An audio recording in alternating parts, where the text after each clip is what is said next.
Hello, അസ്സലാമു അലൈക്കും. എന്തൊക്കെ വർത്താനം? സുഖമല്ലേ? എന്തൊക്കെ സുഖമല്ലേ? എന്താ ഇപ്പോൾ നമ്മൾ പ്രവാസിയായിരിക്കുന്നേ, ഗൾഫിൽ ഇങ്ങനെ അങ്ങനെ പോവാണ്. കുറച്ച് പണി ഉണ്ടാവും. എന്തോ ഒരു പണി അഭ്യാണ്. ഏതായാലും സ്ഥലമാണ്. ഏതായാലും അൽഹംദുലില്ല. നോക്കാണികൾ അടങ്ങാറുകൾ. ഇപ്പം ഞാനിപ്പോൾ ഗൾഫിൽ വന്നിട്ട് 10, 15, 18 കൊല്ലമായി. അല്ലെങ്കിൽ നാട്ടിലുണ്ടാവും, അതങ്ങോട്ട് വരും, അവിടെ പോകും, ഇങ്ങോട്ട് വരും.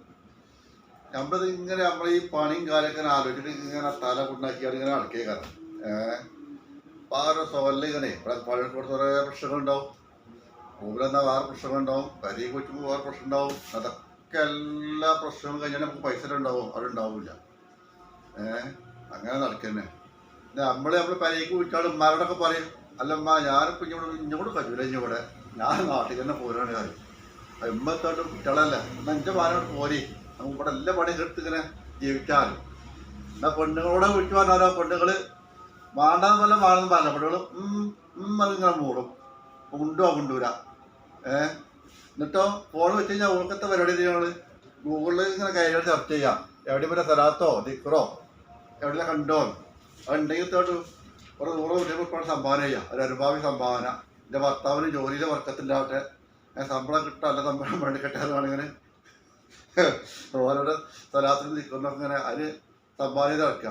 പിന്നെ എങ്ങനെ നമുക്ക് പോകാൻ പറ്റുമോ നോക്കുന്നത്? നമ്മളിവിടെ ഇങ്ങനെ ഓരോരോ സംഗതി പ്രാർത്ഥിക്കാൻ പഠിച്ചവനെ ഈ ഗൾഫ് കുട്ടികളെ അല്ലെങ്കിൽ നാട്ടിൽ പോയി കണ്ടിരുന്ന സെറ്റാല്ല വിജയനെ അങ്ങനെ പ്രാർത്ഥിക്കുക പഠിച്ചവനോടെ. പെണ്ണുങ്ങളെ നേരെ തിരിച്ചും, എൻ്റെ ഭർത്താവ് അവിടെ തന്നെ ഉസാറായിട്ട് നിൽക്കട്ടെ, അവിടെ ജോലിയിൽ വർക്കത്ത് ചെയ്യട്ടെ, നല്ല ശമ്പളം കിട്ടട്ടെ, ഉസാറാകട്ടെ എന്നാണ്. എന്താ ഇപ്പോൾ കാട്ടുക? പഠിച്ചവനെ ഓണം ഇടക്കാറാകാന്നല്ലാതെ ആര് പറഞ്ഞാൽ കേൾക്കുക.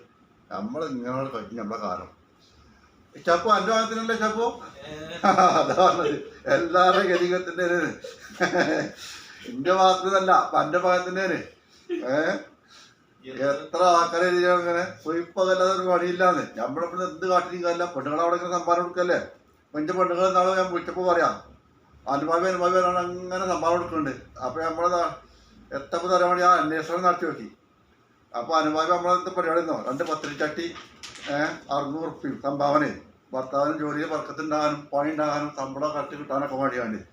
എങ്ങനെ പിന്നെ നമ്മൾ നാട്ടിൽ പോകാൻ കഴിഞ്ഞിട്ട് ഇവിടെ കുടുങ്ങാനല്ലാതെ ഏതായാലും വല്ലാത്ത പരിപാടിക്കാർ. എല്ലാ പ്രവാസികളും കേട്ടോ, ചില പ്രവാസികളുടെ കാര്യം പറയുന്നത് എല്ലാവരും നമുക്ക് കൂട്ടാൻ പറയാൻ പറ്റില്ല. കുറച്ചൊക്കെ ഉണ്ടാവും, ഒക്കെ ശരിയാവും. എന്നാലും അവസരം ഉണ്ടാവില്ല ഇതിനൊക്കെ.